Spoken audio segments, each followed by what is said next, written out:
நான் நினைச்சா யூனியனும் இருக்காது, லீடரும் இருக்க மாட்டேன்.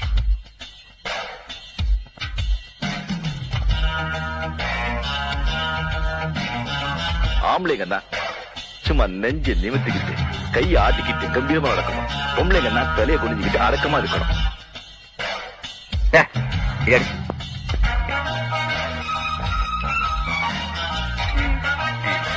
அந்த கான்ட்ராக்ட்ல நீங்க எப்படி கையெழுத்து வாங்குனீங்க? நான் பெண்ணை மதிப்பே கௌரவப்பே தலை வணங்குவேன். ஆனா உங்களை மாதிரி மத பிடிச்ச பெண்ணை பார்த்தா என்ன விட்டுடுங்க. என் தலை முடி கூட ஆடாது.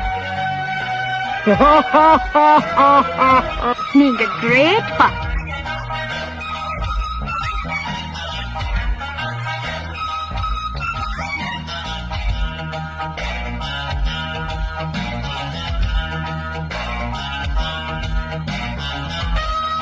என்னைக்குமே நான் தான் யூனியன், நான் தான் லீடர்.